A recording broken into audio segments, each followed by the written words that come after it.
I didn't know that XXX. You want to tell them, you know, if you tell them, I know everything, the audience is not going to relate to you. You're going to tell them, you know, I didn't realize that. I didn't realize. I didn't know. Until now. I didn't know why I have to endure the pain of separation with Mary.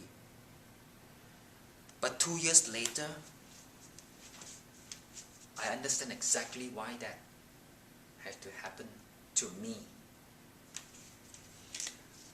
Time series. You want to tell them that it's over a period of time that you realize, oh, that was it. You realize.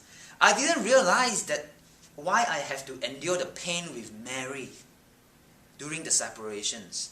But 2 years later, I walked 2 years and I said, now I realize it was because it is moving me to meet this new relationship and achieve more. Time series, you want to say you realize something, you know, you didn't know why the last time, now you know. Before that you don't, now you do. Before that you are this guy, now you are a better guy. You want to share the win. What is my win? In my stories I said, in 2 years, I felt that I have self-improved myself better. I attended Toastmasters meeting, win couple of contests. In 2 years, I learned how to dance. I finished my first marathon, my first triathlon, and I finished my first half Ironman race in less than 2 years with all these activities that I have, and I become so grateful of my achievement, like after my separation. And not only that, like after my separation, and I met this new girl, and everything is a sequential of events that lead me to meet this new girl. So you want to share the triumph, you say, oh, I don't know why I do that, but now I know! This is it! So you want to share it to them, and it will make your story look so much more powerful and engaging with your audience. The last thing, the sixth thing that you want to share with your audience is what I call the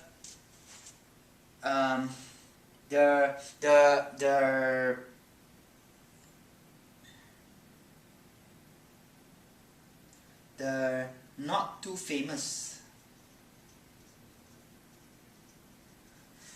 This is contradicting to many people who taught about presentation skill. They would ask you to share a quotation that is a famous quotation by someone. And everyone shared the famous quotation. So how do you differentiate yourself from those? And if it's a famous quotation, everyone knows about it. Do you think they will write it down? They won't. Because everyone knows about the quotation. So why do you want to write it down? You already have it in your memory. But you want to share something that they haven't heard before, or they seldom heard about it. Or they heard about it once or twice, but they don't remember it. So I shared that. I said, that is exactly what Rory Vaden, the two-time world champion of public speaking finalist for Toastmaster Internationals, shared in one of his 7 principles of self-discipline, which is the perspective principle of faith.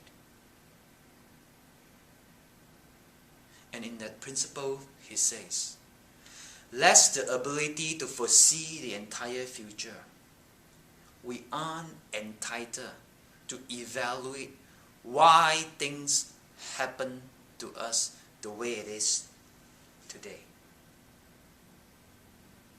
Less the ability to foresee the entire future, we aren't entitled to evaluate why things happen to us the way it is.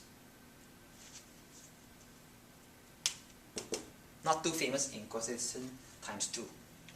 Most people would stop there when they quote infamous presentation quotation, because the quotation is not familiar with the audience. You need to say it twice, and it is also called a repetition. You want to repeat your message a lot of times.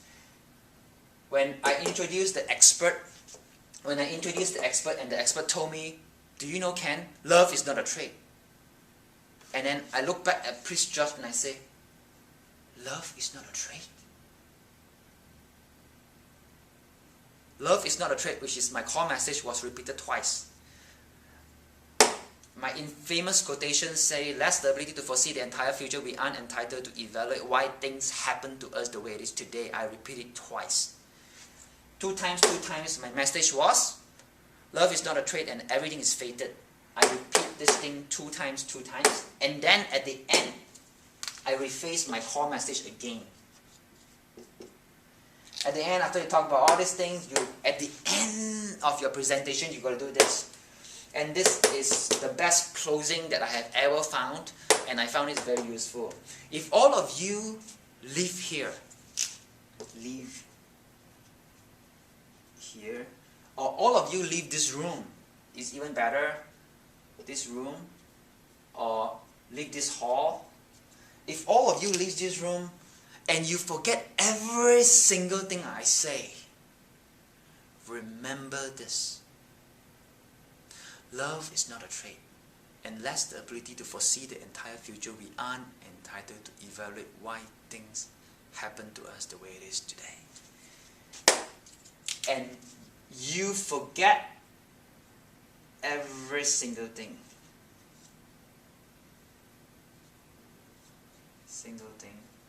Remember this. And then you put your core message here. Your core message. You know what I mean? This is almost like saying that if you attended these two seminars and you forget everything in these two seminars, remember this. This one thing alone is going to change your perspective. If you forget every single thing or every stories I share with you, remember this one thing. This one thing. It's so powerful that you need to write it down. But you know what I mean? If all of you leave here in this room or this hall or leave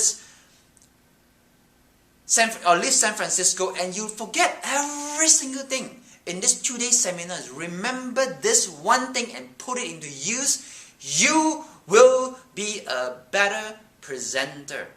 So basically this is all I'm talking about, which is a 7-step formula to crafting your presentation, and I hope it will help you to kind of churn up your speech faster, because it will, because with all this effect and all these techniques that was implicit, that I put all this blue line, was actually an additional tips on presentation skill that you can use in your next presentation. So go out there and share your voice to as many people as you want to, because the moment you step up on a stage and you do not realize or you don't know that maybe one word, one sentence, or one paragraph, or one stories that you share in your presentation might impact a person's life.